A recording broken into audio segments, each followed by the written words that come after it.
Hola, soy Max Kaiser y esto es Kaiser Report. A ver qué nos cuenta Stacy. Max, hoy vamos a ver un titular del Financial Times y dos de Wall Street Journal, dos periódicos financieros internacionales que, si justaponemos ambas noticias, nos cuentan algo que nosotros venimos diciendo desde hace años. ¿Con un discurso justapuesto? Sí, porque esa es una forma estupenda de contar algo. Y una de las cosas que se nos han contado a los estadounidenses es que somos el primer país productor de petróleo del mundo, cosa que es verdad, aunque en gran parte gracias a la fracturación hidráulica. El problema es ¿a qué costo? Un aspecto que los medios dominantes, más allá de la prensa financiera, no nos cuentan a los estadounidenses. Vamos a ver los titulares y una serie de declaraciones para entender las diferencias que hay entre los costos de producción petrolífera entre los tres principales productores de petróleo del mundo: Estados Unidos, Rusia y Arabia Saudita. El primer titular es del Financial Times de antes de que se produjeran las caídas del 6 y el 7% de los últimos días. Los grupos petroleros rusos viven su mejor momento gracias al aumento de los beneficios. Las empresas están repletas de dinero, pero con la caída del precio del crudo tal vez los buenos tiempos no duren. A las empresas petrolíferas rusas les va muy bien. Con la subida del precio del petróleo y la caída del rublo, los beneficios de los exportadores se disparan. Las empresas petroleras y del gas de Rusia están teniendo un año fabuloso, señala Alexei Bolshakov, director general de Citigroup Global Markets. Ganan más por barril de lo que ganaban incluso cuando cotizaba en los $100. Su rentabilidad es impresionante. Sí, eso es por las peculiaridades de cómo cotiza el petróleo en dólares, que hacen que a las petroleras rusas les esté yendo mejor que bien. Supongo que eso desmiente el cuento de que las sanciones les están perjudicando, ¿no es así? Bueno, de lo que habla más bien es de los costos de producción, que cuando no se tiene que recurrir a la fracturación hidráulica son mucho más bajos, porque la fracturación hidráulica requiere la artillería más pesada. No basta con la típica bomba de extracción que viene equipada con una varilla a través de la cual se saca fácilmente el petróleo, sino que hay que excavar, recorrer el subsuelo, inyectar una gran cantidad de agua, de arena y de sustancias químicas, y luego ya se saca el petróleo. Es lo que tiene la fracturación hidráulica. Sí, y está claro que requiere mucho más trabajo. Hay que estar un poco mal de la cabeza para no darse cuenta de que simplemente la mecánica ya requiere más esfuerzo y, por tanto, mayores costos. Otro analista de un gran banco ruso afirma: las empresas petrolíferas y del gas de Rusia tienen tanto dinero que no saben qué hacer con él. Rosneft, la mayor productora de petróleo de Rusia y la principal empresa del sector con cotización en bolsa de todo el mundo, abrió en el mes de noviembre la temporada de resultados petrolíferos, triplicando sus beneficios netos tanto en el tercer trimestre como en los 9 primeros meses del año, y declarando un flujo libre de caja, uno de los datos clave que tienen en cuenta los inversores, más de 4 veces superior al del ejercicio pasado. O sea que Rosneft, la mayor productora de petróleo de Rusia y la principal empresa del sector con cotización en bolsa de todo el mundo, ha triplicado sus beneficios y cuadriplicado su flujo de caja. Un dato que, como señala el Financial Times, es una de las cifras clave que tienen en cuenta los inversores. Sí. Salvo en Estados Unidos, donde el flujo de caja no alcanza ni para cubrir los costos de producción del crudo obtenido mediante la fracturación hidráulica. Vamos a ver dos titulares más. El primero es del 12 de agosto del 2018 y pertenece al Wall Street Journal. Las empresas de fracturación hidráulica se gastan el dinero para mantener el auge del petróleo estadounidense. Muchas empresas del sector han aumentado su previsión de gasto, pero no de producción, lo cual apunta a una posible desaceleración. El segundo es del 17 de mayo. Las empresas de fracturación hidráulica siguen teniendo dificultades para ganar dinero a pesar de que el petróleo cotiza en los $70. En el primer trimestre, la mayoría de las 20 principales empresas dedicadas al petróleo de esquisto gastaron más de lo que ganaron, lo que nos lleva al terreno negativo. Sí, a un flujo de caja negativo. Sí. El sector de la fracturación hidráulica es insostenible a corto plazo, demasiado costoso y dañino para el medio ambiente, lo cual resulta especialmente perjudicial en un entorno tan competitivo como el del petróleo, con unos productores de bajo costo como los rusos, ¿Y los de Arabia Saudí? a los que producir cada barril en un yacimiento como el de Ghawar les cuesta menos de $5. Está claro que la fracturación hidráulica en Estados Unidos, que está basada en la deuda, se mantiene básicamente gracias a la monetización. Sí, si han sobrevivido ha sido únicamente gracias a los intereses al 0%, porque la rentabilidad de sus bonos resultaba atractiva para los fondos de pensiones. Y aunque las acciones han bajado, los inversores en el mercado de deuda siempre han estado ahí por culpa de los bajos que están los intereses, reprimidos por parte de la Reserva Federal. Hay gente que dice, en Estados Unidos producimos tanto petróleo y tanto gas que ya somos independientes desde el punto de vista energético. Sí. Igual que Rusia o que Arabia Saudí. El problema es que por cada barril producido las empresas pierden dinero. Y esa es una distinción clave, porque esa deuda se añade al total de la deuda estadounidense, que se sitúa en torno a los 20 o 22 billones de dólares, y que pronto subirá hasta los 30 o 35, a pesar de lo cual siguen adelante con una práctica como la fracturación hidráulica que no hace sino generar pérdidas. Bueno, a veces hay motivos para elegir perder dinero. El ejército, por ejemplo, no gana dinero, sino que lo pierde. Igual que hizo Amazon Sí. durante años, Sí. para ganar cuota de mercado, pero eso no se hace en el sector del petróleo. Bueno, están ganando cuota de mercado, pero están perdiendo dinero. A lo que voy es a que tenemos que saber leer entre líneas, porque no hacemos otra cosa que recibir propaganda por parte de medios como Newsweek, que nos ensalzan como una gran nación productora de petróleo. Y es que, aunque es cierto que producimos mucho, hay que tener en cuenta el costo al que lo hacemos. Es más, el resto de países productores como Nigeria, Noruega, Rusia o Arabia Saudita son conscientes de los costos y por tanto Estados Unidos no les preocupa. Yo pensé que cuando Hillary invadió Libia, se quedaría con sus reservas de petróleo, porque tienen un petróleo estupendo. Muy bueno, sí, señor. El derrocamiento del gobierno libio obedecía, en mi opinión, a razones estratégicas, pero Bueno, yo creo que quería acabar con ellos porque con su presencia el precio del petróleo bajaba. podría haber invadido Libia por menos dinero del que cuesta. Lo que quería no era el petróleo, sino controlar el mercado del crudo con las empresas estadounidenses de fracturación hidráulica que necesitan precios altos e intereses al 0%. Por eso no quería esas empresas competidoras en el mercado. Es irónico. ¿Quién va a querer vender un barril por $2? Es irónico, pero ahora que Arabia Saudí la han pillado con el escándalo del periodista asesinado, hay quien dice que han bajado el precio del petróleo para tirarle un hueso a Trump y quitárselo así de encima. Yo no creo que la bajada del precio del petróleo tenga nada que ver con Arabia Saudita. Eso es lo que dicen. Es un problema de deflación de la deuda, de intentar desmontar una estafa Ponzi, como decíamos el otro día, lo cual va a dar lugar a la próxima crisis. En fin, vamos a ver rápidamente otro titular. La deuda pendiente asociada a los préstamos estudiantiles se acerca al $1,5 billones. Según la Reserva Federal de Nueva York, la deuda pendiente asociada a préstamos estudiantiles aumentó en $37.000 millones en el tercer trimestre del 2018, situándose a 30 de septiembre en $1,44 billones. El trimestre pasado, el 11,5% de la deuda estudiantil tenía un índice de morosidad o de retraso superior a 90 días, un aumento significativo respecto al trimestre anterior. Aquí tenemos otro ejemplo más de la deflación de la deuda. Esa es la realidad, y es que desde que estallara la crisis financiera, la deuda estudiantil se ha disparado, en gran parte por culpa de que se retirara del balance general de los grandes bancos como JP Morgan Chase, una entidad importante en el mundo de los préstamos estudiantiles, que pasará a manos de los contribuyentes estadounidenses.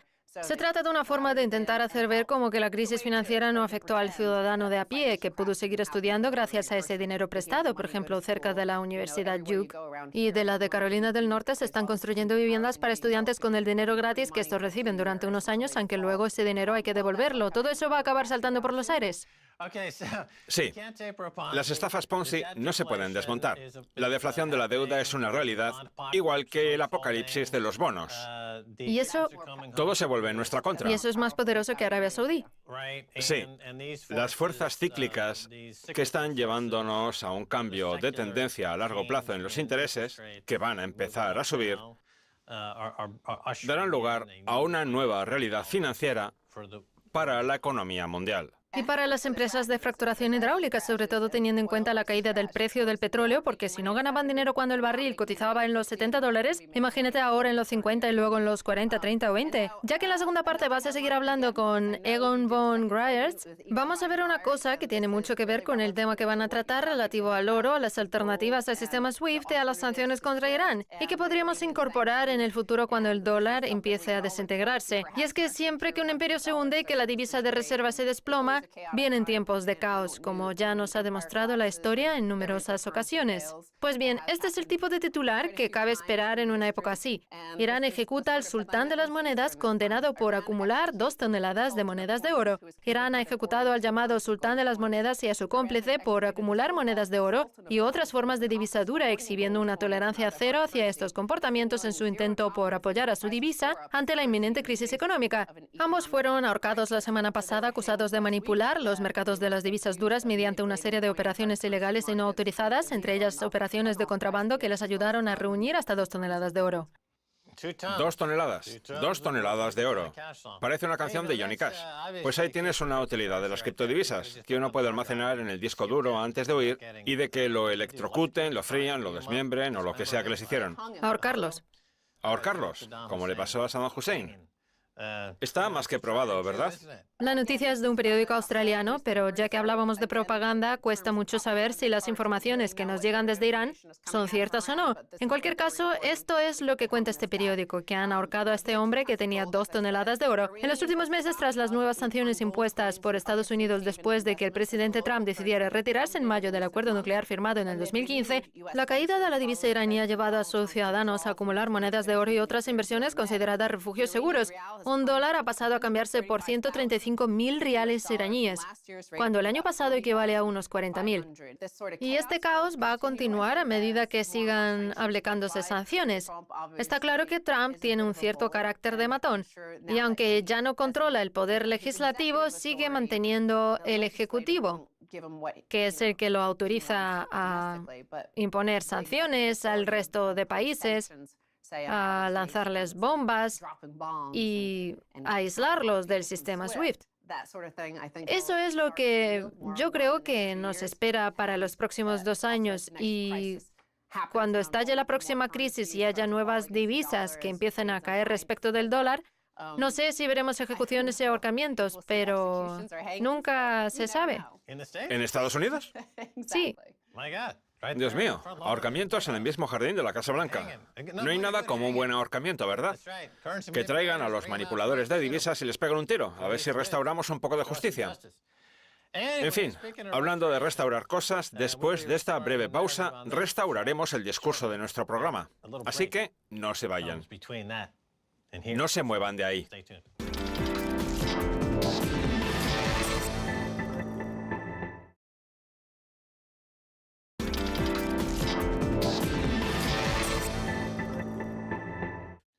Bienvenidos de nuevo a Kaiser Report. Es hora de viajar hasta Suiza para seguir hablando con Egon von Greyerz, de GoSwitzerland.com.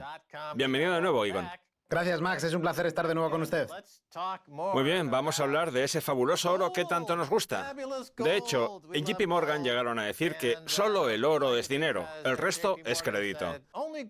Pues bien, hablando de crédito, Egon, ¿se ha revertido el ciclo crediticio? En otras palabras, ¿han dejado atrás los intereses esa tendencia a la baja que tenían desde hace 37 años? Lo cual significaría el inicio de un periodo bajista en el mercado de deuda. ¿Qué opina usted, Egon? Desde luego. Llevo tiempo diciendo que hace 2 años los intereses iniciaron un cambio de tendencia respecto al ciclo que habían mantenido en los últimos 35 o 36 años. Está clarísimo. Todos sabemos que los ciclos no duran infinitamente y que varían su duración. En 1945 se registró el mínimo y en 1981 el máximo. Me acuerdo muy bien porque yo vivía en el Reino Unido en los años 70, cuando la inflación era del 17%. Y recuerdo que tuve que pagar un 21% de intereses por mi primera hipoteca, cuando hoy en día ningún europeo podría permitirse pagar un 3 o un 4% en sus hipotecas. Como digo, el ciclo se está revirtiendo y además lo hará de forma rápida, habida cuenta de la cantidad de deuda que hay, hasta que esa deuda empieza a liquidarse y los gobiernos y los bancos centrales pierdan el control de los intereses como consecuencia de la liquidación del mercado de deuda. Y en esa liquidación incluyo también a China, que estoy seguro de que un día venderá sus bonos del Tesoro estadounidense antes de que hayan perdido todo su valor, igual que probablemente tenga que hacer Japón. lo cual añadirá más presión a los intereses. Y los intereses a largo plazo tirarán hacia arriba de los intereses a corto, por lo que acabaremos teniendo unos intereses alrededor del 15%, y seguramente mucho mayores si se emite mucha moneda, que habrá que emitirla cuando el mercado de deuda se venga abajo. Vamos, que se nos avecinan tiempos difíciles, Max, y todo por culpa de las medidas que han ido tomando los bancos centrales en los últimos 50 o 100 años, cuando quiera que empecemos a contar. Así que todos vamos a pasar por unos tiempos difíciles. El sistema SWIFT, que se utiliza para mover dinero entre los distintos bancos de todo el mundo, se ha politizado y ha pasado a utilizarse para sancionar a países como Irán y para amenazar a otras naciones. Pues bien, tengo entendido que la Unión Europea tiene pensado crear una alternativa al SWIFT. ¿Qué información tiene al respecto, Egon? Si es que usted también ha oído hablar del tema. Bueno, la verdad es que no sé mucho más que usted. Lo que sí sé es que Rusia y China están trabajando en lo mismo. Y lo cierto es que eso tiene que pasar. No puede ser que Estados Unidos controle los pagos que se efectúan en todo el mundo. Mire, hace poco salió el caso de un sueco que quería comprarle un producto a un danés, pero que quería pagárselo en dólares. Así que la transacción tuvo que pasar por Estados Unidos. Y como hubo alguien en Estados Unidos al que no le gustó, la transacción se interrumpió y le retuvieron el dinero. Se trata, pues, de una transacción interna que tiene que realizarse a través del sistema SWIFT porque se hace en dólares y que, por tanto, Estados Unidos puede bloquear, cosa que resulta ridícula. O sea, que es normal que se desarrollen sistemas alternativos. Y con las demás presiones que sufrirá Estados Unidos, lo más seguro es que acabe perdiendo ese privilegio de poder detener los pagos que se realizan por todo el mundo y que no tienen nada que ver con él. Por tanto, es inevitable que surjan sistemas alternativos como el europeo o el común entre Rusia y China. Y además, cuanto antes se pongan en funcionamiento, mejor.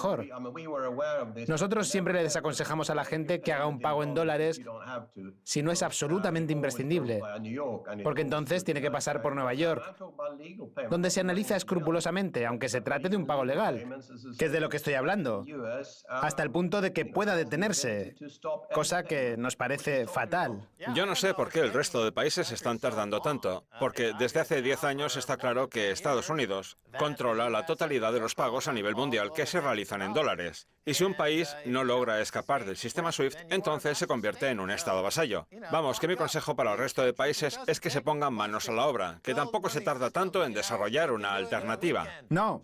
Puede hacerse en un fin de semana. ¿Por qué no aunan fuerzas y declaran su independencia? A lo mejor es que prefieren ser un estado vasallo. En fin, hablando de bancos centrales, el Banco de Inglaterra se niega a devolverle a Venezuela su oro, en lo que constituye una auténtica imposición financiera de un país sobre otro. ¿Qué opinas sobre el tema, Egon? Yo ya he dicho que es algo increíble. El Reino Unido se ve obligado a retener el oro de Venezuela porque así se le ordena a Estados Unidos, que cataloga a Venezuela como un estado terrorista.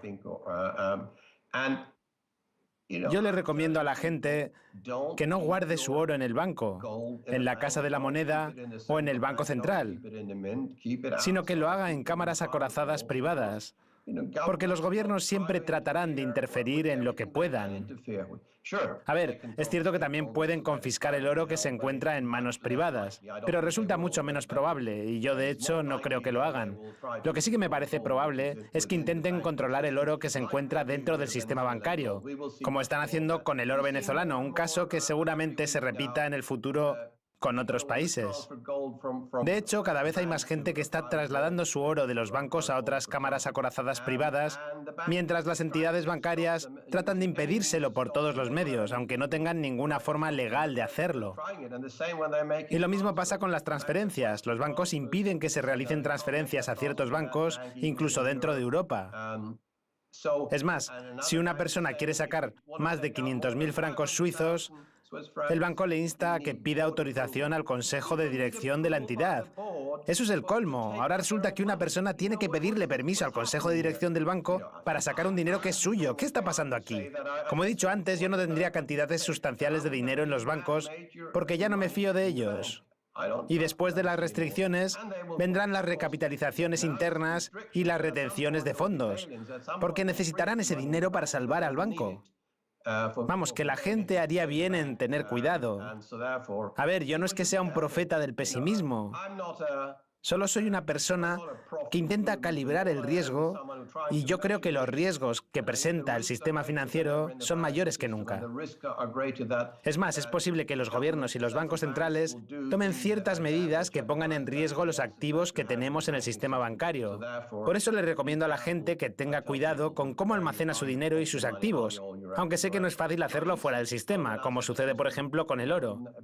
Pero sí que al menos tenemos que plantearnos cómo almacenarlos y desde luego estar cubiertos, lo cual pasa por invertir en el oro o en la plata fuera del sistema bancario, porque yo tengo la sensación de que nunca antes el riesgo había sido tan grande. De acuerdo. Desde la quiebra de Lehman Brothers y el inicio de la crisis financiera del 2008, la pregunta que nos hemos hecho todos es ¿quién será el próximo Lehman Brothers? Porque lo que está claro es que habrá otro, dado que los problemas que contribuyeron a su quiebra no se han solucionado, sino que solo se han tapado con más crédito, lo cual garantiza que se produzca otra catástrofe parecida. Y el que tiene todas las papeletas es el Deutsche Bank, que parece el candidato con más posibilidades de implosionar, con unas acciones que cotizan en mínimos históricos y con un grave problema de blanqueo de dinero con el Danske Bank. Además, sabemos que su balance general cuenta con más de 1.000 billones de dólares en derivados carentes de valor. Vamos, que esto parece un agujero negro contable de pesadilla. ¿Tiene alguna información al respecto, Egon?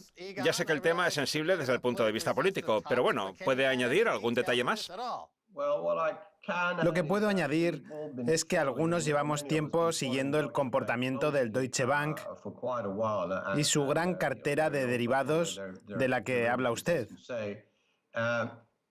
Se trata, al igual que otras entidades, de un banco que básicamente está en quiebra. De ahí que el valor de sus acciones sea el que es.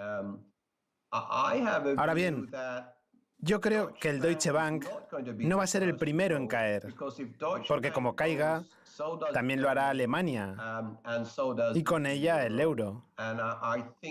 Mire, el Deutsche Bank forma parte de la clase dirigente alemana.